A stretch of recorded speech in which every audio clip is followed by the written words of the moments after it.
Active से passive में change करने के लिए सबसे पहले हम वॉइस का मतलब समझेंगे। वॉइस का मतलब क्या होता है? वॉइस का मतलब होता है कि हम वर्ब की फॉर्म होती है वॉइस, जिसके अनुसार सब्जेक्ट को हम किस तरह से काम कर रहा है या ऑब्जेक्ट को हम किस प्रकार से प्रायोरिटी देते हैं, उसके अकॉर्डिंग हम उसे हम वॉइस कहते हैं। दोबारा से देखेंगे कि वॉइस वर्ब की फॉर्म होती है जिसमें सब्जेक्ट किस तरह से काम कर रहा है या ऑब्जेक्ट को हम कितनी प्रायोरिटी देते हैं, ये हमें वॉइस दर्शाता है। फॉर एग्जाम्पल देखिए, Mohan writes a letter. Mohan एक लेटर लिखता है। यहाँ हम देखेंगे कि मोहन हमारा सब्जेक्ट है, वर्ब की फर्स्ट फॉर्म का हमने प्रयोग किया और ए लेटर हमारा ऑब्जेक्ट है। एक्टिव से पैसिव को चेंज करने के लिए जो सबसे पहला हमारा रूल है वो यही है कि हमें सब्जेक्ट को ऑब्जेक्ट में कन्वर्ट करना है और ऑब्जेक्ट को सब्जेक्ट में कन्वर्ट करना है। फॉर एग्जांपल इसको देखेंगे, इसको कैसे हल करते हैं हम। मोहन हमारा सब्जेक्ट है, ए लेटर हमारा ऑब्जेक्ट है। तो हम पहले एक्टिव से पैसिव को चेंज करते हुए पहले हम ए लेटर ऑब्जेक्ट को सबसे पहले हम सब्जेक्ट बनाएंगे अपना। हमने लिखा ए लेटर, ये हमारा सब्जेक्ट हो गया। इसके बाद में हम हेल्पिंग वर्ब लगाएंगे और वर्ब की फर्स्ट फॉर्म हमने यहाँ पर प्रयोग में लिया है, तो इसको हम चेंज कर देंगे, कन्वर्ट इनटू वर्ब की थर्ड फॉर्म। बाय का प्रयोग करते हुए हमेशा हम ऑब्जेक्ट को यहाँ पर लिखेंगे। जो हमारा मोहन यहाँ पर सब्जेक्ट था वो बाय लगाने के बाद हमारा ऑब्जेक्ट हो गया है। इन उदाहरण को हम कुछ रूल्स मैं आपको बताऊंगी जिनके द्वारा हम इनको बहुत ज़्यादा अच्छे तरीके से जान पाएंगे। एक्टिव से पैसिव को चेंज करने के लिए हम कुछ रूल्स फॉलो करेंगे। अभी मैंने उदाहरण में आपको बताया था कि सब्जेक्ट को हमको ऑब्जेक्ट में कन्वर्ट करना है और ऑब्जेक्ट को हमें सब्जेक्ट में कन्वर्ट करना है। तो ये हमारा पहला रूल हो गया कि जो हमारा सब्जेक्ट है उसको हम अपना ऑब्जेक्ट बना देंगे और ऑब्जेक्ट को हमारा सब्जेक्ट बना देंगे। रूल नंबर सेकंड है कि हमेशा जो हमारा ऑब्जेक्ट आएगा, यानी जो नया ऑब्जेक्ट आएगा, जो हमारा पहले सब्जेक्ट था और अब वो ऑब्जेक्ट बन जाएगा, तो वो हमारा नया ऑब्जेक्ट हो गया। तो उस नए ऑब्जेक्ट से पहले हमें बाय का प्रयोग करना है।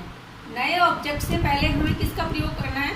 बाय का प्रयोग करना है। जैसे हमने पहले उदाहरण में देखा था कि a letter is written by Mohan, by का प्रयोग किया था बाय मोहन के द्वारा। रूल नंबर थर्ड देखेंगे कि टेंस के अकॉर्डिंग हेल्पिंग वर्ब का हम प्रयोग करेंगे कि हमारा टेंस कौन सा है, उसके अनुसार वहाँ पर कौन सी हेल्पिंग वर्ब आएगी उसका हम प्रयोग करेंगे। जैसे सिंपल प्रेजेंट टेंस है तो हमारी हेल्पिंग वर्ब आएगी इज, एम, आर। पास्ट है, सिंपल पास्ट है तो वहाँ होगा वॉज और वर। रूल नंबर फोर्थ है कि आई कन्वर्ट हो जाएगा मी में, यू का यू रहेगा, शी का हम हर कर देंगे, दे दैम हो जाएगा, वी अस हो जाएगा, ही हिम हो जाएगा और इट ही रहेगा। जैसे यू और इट इन दोनों में कोई चेंज नहीं होगा, ये ऐसे कैसे ही आ जाएंगे। हूम बन जाएगा। इसको आप एक बार फिर से देख लेंगे और चाहे तो इसका स्क्रीनशॉट भी ले सकते हैं और इसको याद कर लेंगे आप। एक्टिव से पैसिव वॉइस बनाते समय मैंने आपको बताया था कि टेंस के अनुसार हमें हेल्पिंग वर्ब का प्रयोग करना है। टेंस के अनुसार हेल्पिंग वर्ब का प्रयोग किस प्रकार से करते हैं मैंने आपके लिए सारणी बनाई है, इसको आप ध्यान से देखेंगे। सबसे पहले मैंने इंडेफिनिट टेंस लिया है। पहला है सिंपल प्रेजेंट टेंस। इसकी पहचान होगी एक्टिव वॉइस में अगर ये होगा सिंपल प्रेजेंट टेंस तो सबसे पहले सब्जेक्ट आएगा, उसके बाद में वर्ब की फर्स्ट फॉर्म आएगी, देन ऑब्जेक्ट आएगा। तो इसका एक्टिव से हम पैसिव बनाने के लिए सबसे पहले ऑब्जेक्ट लगाएंगे, उसके बाद में helping verb is, am, are. हमारे सब्जेक्ट के अनुसार हेल्पिंग वर्ब हम यहाँ पर इज, एम, आर जो भी सुटेबल होगी हम वहाँ पर लगा देंगे। वर्ब की फर्स्ट फॉर्म थी एक्टिव में, तो यहाँ पैसिव में हम वर्ब की थर्ड फॉर्म का प्रयोग करेंगे। मैंने बताया था कि बाय का प्रयोग करेंगे हम सब्जेक्ट से पहले, तो हमने बाय का प्रयोग किया है, उसके बाद में सब्जेक्ट हमने यहाँ पर लगाया है। इसके बाद में देखेंगे simple past tense. Simple past tense का जो एक्टिव वॉइस होगा वो होगा पहले सब्जेक्ट आएगा, वर्ब की सेकंड फॉर्म आएगी, उसके बाद में ऑब्जेक्ट आएगा। और इसका एक्टिव से पैसिव बनाते समय सबसे पहले हम ऑब्जेक्ट लिखेंगे, ऑब्जेक्ट के बाद में वॉज या वर, जो हमारा सब्जेक्ट को होगा उसके अकॉर्डिंग हम वॉज या वर यहाँ पर लगाएंगे। वर्ब की थर्ड फॉर्म लगेगी, फिर बाय का प्रयोग करेंगे और लास्ट में हम सब्जेक्ट लिखेंगे। तीसरा है हमारा सिंपल फ्यूचर टेंस।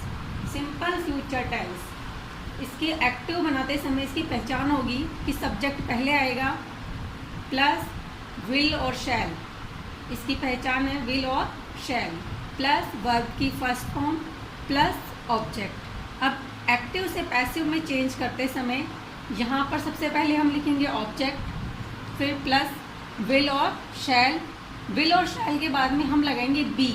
ये हमारा नया कॉन्सेप्ट है। फ्यूचर सिंपल फ्यूचर टेंस में विल शैल हेल्पिंग वर्ब के बाद में बी का हम प्रयोग करेंगे। देन उसके बाद में वर्ब की थर्ड फॉर्म आएगी, बाय का प्रयोग हम पहले की तरह ही करेंगे एंड फिर हम यहाँ पर सब्जेक्ट लगा देंगे। इन टेंसेस को हम उदाहरण के द्वारा समझेंगे कि एक्टिव से पैसिव किस प्रकार से चेंज किया जाता है। मैं आपको 2 उदाहरण दूंगी, उसके द्वारा आपके कॉन्सेप्ट ज़्यादा क्लियर हो जाएंगे। फॉर एग्जाम्पल हम देखेंगे पुलिस अरेस्टेड हिम, पुलिस ने उसको पकड़ लिया। हिम, हिम का मैंने बताया था ही, यहाँ हमारा सब्जेक्ट हो जाएगा ही।